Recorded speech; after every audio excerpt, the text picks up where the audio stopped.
नमस्कार साथियों, स्वागत है आपका सिविल लक्ष्य एकेडमी के Chhattisgarh daily current affairs programme में। मैं विनय कुमार गुप्ता स्वागत करता हूं आपका अपने इस शो में। पहला प्रश्न है, वह कौन सा पौधा है जिसके कारण हाथियों का रहवास छत्तीसगढ़ में बदल गया है और ग्रामीणों पर हाथियों के हमले बढ़ गए हैं? इसका सही जवाब है लैंटाना कैमरा। इस पौधे के बढ़ने के कारण माना जा रहा है कि हाथियों का छत्तीसगढ़ में आक्रमण बढ़ गया है। ठीक है, तो इसको याद रखना है, बहुत ही जरूरी है। नेक्स्ट क्वेश्चन है, छत्तीसगढ़ के कौन से पर्वतारोही ऑस्ट्रेलिया की सबसे ऊंची चोटी माउंट कोसिस्को में चढ़ाई करने जाएंगे? तो इसका सही जवाब है राहुल गुप्ता। ठीक है, तो राहुल गुप्ता किस जगह जाएंगे? ऑस्ट्रेलिया जाएंगे माउंट कोसिस्को में चढ़ाई करने। अब माउंट कोसिस्को किसकी सबसे ऊंची चोटी है? तो ये ऑस्ट्रेलिया की सबसे ऊंची चोटी है। ऑस्ट्रेलिया में कौन सा पर्वत है? तो ऑस्ट्रेलिया के पूर्वी साइड पे ग्रेट डिवाइडिंग रेंज है। कौन सा पर्वत है? Great dividing range. इस तरीके से एक पर्वत है। ठीक है, इसको याद रखना है, ग्रेट डिवाइडिंग रेंज। अगर इसके बारे में आप ज़्यादा जानना चाहते हैं या पढ़ना चाहते हैं ऑस्ट्रेलिया के बारे में, तो उसके लिए विश्व भूगोल में ऑस्ट्रेलिया टॉपिक को कवर किया गया। वहाँ पे आप इस वीडियो को देखेंगे तो आपको ऑस्ट्रेलिया की काफ़ी सारी जानकारी मिलेगी। विश्व भूगोल जो है वो करंट अफेयर्स से लिंक्ड है। बच्चे इस बात को समझते नहीं हैं। अक्सर उससे रिलेटेड क्वेश्चन एग्ज़ाम में आ जाते हैं और हमको लगता है कि ये करंट अफेयर्स का है, लेकिन एक्चुअल में वो क्वेश्चन विश्व भूगोल से रिलेटेड रहता है। ठीक है, इसलिए विश्व को जानना जरूरी होता है। तो अगर आप चाहें तो पढ़ सकते हैं। नेक्स्ट क्वेश्चन है, किस जिला अस्पताल को राष्ट्रीय गुणवत्ता आश्वासन मानक प्रमाण पत्र से सम्मानित किया गया है? आपके ऑप्शन है बलौदाबाजार, भाटापारा, अंबिकापुर, बिलासपुर या रायपुर। तो इसका सही जवाब है बलौदाबाजार, भाटापारा। ठीक है, तो इसको याद रखना है। बलौदाबाजार, भाटापारा का जो जिला अस्पताल है वो राष्ट्रीय गुणवत्ता आश्वासन मानक प्रमाण पत्र से सम्मानित किया गया है। और इसके लिए जो राज्य के स्वास्थ्य मंत्री हैं श्याम बिहारी जायसवाल, उन्होंने बधाई भी दी है। देखिए, ऑप्शन पढ़ने की मेरे को आदत हो गई है, इसलिए कुछ बच्चों ने पिछले वीडियो में कमेंट किया था कि मैं ऑप्शन ना पढ़ूं, तो धीरे धीरे मैं उस आदत को सुधारूंगा। ठीक है, तो इसको याद रखना है। बलौदाबाजार भाटापारा जो है जिला अस्पताल को राष्ट्रीय गुणवत्ता आश्वासन मानक प्रमाण पत्र से सम्मानित किया गया है। ठीक है, नेक्स्ट क्वेश्चन है, स्कूलों को आपस में मर्ज करने की प्रक्रिया किस राज्य में चलाई जा रही है? तो इसका सही जवाब है छत्तीसगढ़। छत्तीसगढ़ एक ऐसा अनूठा राज्य है जहाँ पे अब स्कूलों को आपस में मर्ज करने की प्रक्रिया चल रही है। इसके लिए कुछ प्रावधान है। ये गवर्नमेंट स्कूल की बात हो रही है और गवर्नमेंट स्कूल में देखिए, जो भी एक परिसर में स्कूल हैं, जैसे कि मान लीजिए प्राथमिक शाला और माध्यमिक शाला एक परिसर में है, तो उन दोनों को आपस में मर्ज करेंगे। ठीक है, प्राथमिक शाला, माध्यमिक शाला, हाई स्कूल एक परिसर में है तो हाई स्कूल में मर्ज हो जाएंगे बाकी दोनों स्कूल। अगर प्राथमिक शाला, माध्यमिक शाला, हाई स्कूल और हायर सेकेंडरी सभी एक परिसर में हैं तो हायर सेकेंडरी स्कूल के अंतर्गत सारे स्कूल मर्ज हो जाएंगे। ठीक है, तो जब ऐसा ही करना था तो अलग क्यों बनाया, फिर एक ही साथ बना लेते।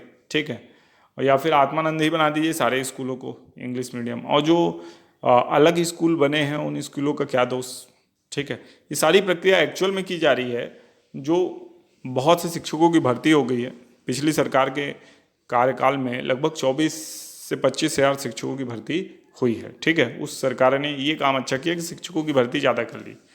अब इन्होंने वो प्रॉमिस कर दिया था चुनाव के पहले कि हम 33,000 शिक्षकों की भर्ती करेंगे। ठीक है, अब 33,000 शिक्षकों की भर्ती ना करना पड़े और अपना ये पैसा बचाना चाहते हैं जो राजनेता हैं, इसलिए ये क्या कर रहे हैं, स्कूलों को मर्ज कर रहे हैं ताकि और अतिशेष शिक्षक निकले। अतिशेष शिक्षक का मुद्दा आप देख ही रहे होंगे कि चल रहा है। ठीक है, ये कुछ भी कर लें, लेकिन मैं परीक्षार्थियों से और छात्रों से ये कहना चाहूँगा कि आपकी जो शिक्षक भर्ती है, जो शिक्षक भर्ती परीक्षा है वो होगी ज़रूर।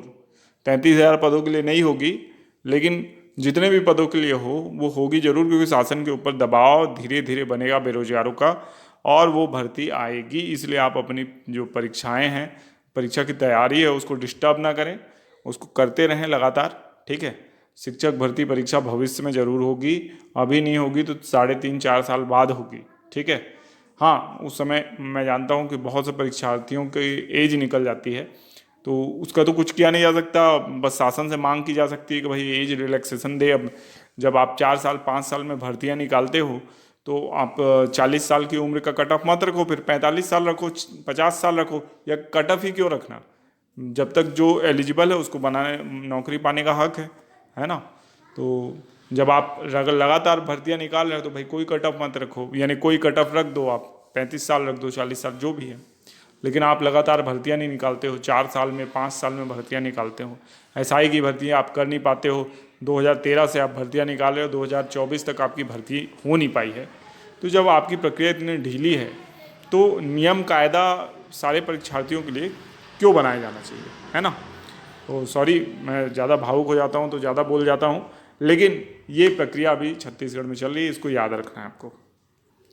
नेक्स्ट क्वेश्चन है, आईओसी के नए उपाध्यक्ष कौन बने हैं?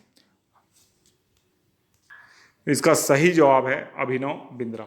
अभिनव बिंद्रा आईओसी के नए उपाध्यक्ष बने हैं, इसको याद रखिएगा। अभिनव बिंद्रा जो हैं शूटिंग में इन्होंने बीजिंग ओलंपिक में भारत को स्वर्ण पदक दिलाया था, बहुत ही इंपॉर्टेंट प्लेयर हैं। 2008 में ये ओलंपिक हुआ था जहाँ तक मुझे याद है। और अभिनव बिंद्रा आईओसी मतलब अंतर्राष्ट्रीय ओलंपिक संघ के उपाध्यक्ष बने हैं, जो बहुत बड़ी जिम्मेदारी है, इसलिए इनका नाम याद रखिएगा। नेक्स्ट क्वेश्चन, ये अंतिम प्रश्न है आज का, ठीक है। इसका जवाब आप कमेंट बॉक्स में दीजिएगा, बड़ा इजी क्वेश्चन है। पेरिस ओलंपिक 2024 में भारत ने अब तक कुल कितने मेडल जीते हैं? आपके ऑप्शन है 6, 7, 8 या 9, ठीक है। तो इसका सही जवाब आप कमेंट बॉक्स में जरूर दीजिएगा। पिछले वीडियो में हमने आपसे प्रश्न किया था कि 78वें स्वतंत्रता दिवस की थीम क्या रखी गई है? तो इसका सही जवाब है विकसित भारत। 78वें स्वतंत्रता दिवस की थीम जो रखी गई है, विकसित भारत रखी गई है, ठीक है। अब देखेंगे पिछले वीडियो के कुछ रिवीजन प्रश्न। साथ ही साथ मैं आपको बताना चाहता हूँ कि सिविल लक्ष्य एकेडमी का अपना टेलीग्राम चैनल है, जहाँ ये करंट अफेयर्स जो वीडियो आपको पढ़ाया गया है इसका पीडीएफ शेयर किया जाता है। तो उस चैनल को आप ज्वाइन कर लीजिए, सिविल लक्ष्य एकेडमी नाम से ही है। इसका लिंक आपको डिस्क्रिप्शन में मिल जाएगा। इसके साथ ही साथ सिविल लक्ष्य एकेडमी नाम से हमारा इंस्टाग्राम चैनल भी है। इंस्टाग्राम में अगर आप हैं तो हमें ज्वाइन करके हम सपोर्ट कर सकते हैं। वहाँ से भी आपको कुछ नॉलेजफुल वीडियोस प्रोवाइड कराई जाएंगी, शॉर्ट्स प्रोवाइड कराया जाएगा, तो उसको भी आप ज्वाइन कर लीजिए। साथ ही साथ एक्स में अगर आप हैं, एक्स मतलब ट्विटर में अगर आप हैं तो ट्विटर में भी हमारी प्रोफाइल बनी हुई है सिविल लक्ष्य एकेडमी। अभी उसमें फॉलोअर्स नहीं होंगे तो आप हमें सपोर्ट करके हमारे फॉलोअर्स वहाँ पे भी बढ़ा सकते हैं, ठीक है। तो सिविल लक्ष्य एकेडमी, इस नाम को याद रखिए। इसी नाम से आपको फेसबुक, इंस्टाग्राम, ट्विटर एवं टेलीग्राम चैनल में क्या मिलेंगे, और प्रोफाइल्स मिलेंगी, चैनल्स मिलेंगे, ठीक है। Thank you. पहला प्रश्न है, राज्य का चौथा टाइगर रिजर्व कौन बनेगा? आपके ऑप्शन है गुरु घासीदास तमोर पिंगला सेमर सूद बादल खोल या बादल खोल गोमर्दा। तो इसका सही जवाब है गुरु घासीदास और तमोर पिंगला। गुरु घासीदास तमोर पिंगला को राज्य का चौथा टाइगर रिजर्व बनाया जाना सुनिश्चित हो गया है। राज्य शासन ने इसकी सहमति प्रदान कर दी है कैबिनेट में, ठीक है। तो इसको याद रखना है। और गुरु घासीदास तमोर पिंगला अगर चौथा टाइगर रिजर्व बना तो ये देश का तीसरा बड़ा टाइगर रिजर्व भी होगा, ठीक है। गुरु घासीदास तमोर पिंगला को टाइगर रिजर्व बनाने की जो संस्तुति है वो पहले ही एनटीसीए ने दे दी है ना। तो इसलिए इसका लगभग अब टाइगर रिजर्व बनना तय है, ठीक है। इससे राज्य शासन के ऊपर कुछ रिस्ट्रिक्शंस लग जाएंगे, जैसे कि अब यहाँ पे कोई भी खनन उत्खनन का कार्य नहीं हो पाएगा, ठीक है। और ये पूरी तरीके से संरक्षित क्षेत्र हो जाएगा। नेक्स्ट क्वेश्चन है, मकरी झरना किस जिले में स्थित है? तो इसका सही जवाब है सारंगढ़ बिलाईगढ़ में मकरी झरना स्थित है, ठीक है। तो इसको याद रखिएगा।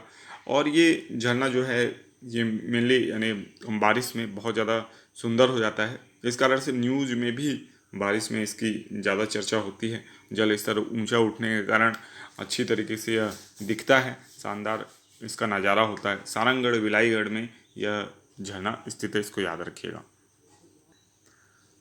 नेक्स्ट क्वेश्चन है, हॉकी में भारत को कौन सा पदक ओलंपिक 2024 में हासिल हुआ? तो इसका सही जवाब है कांस्य पदक। हॉकी में भारत को लगातार दूसरे ओलंपिक में कांस्य पदक हासिल हुआ है, जो कि एक बहुत ही अच्छी बात है। पदक जीतना ही अपने आप में गर्व की बात होती है, ठीक है।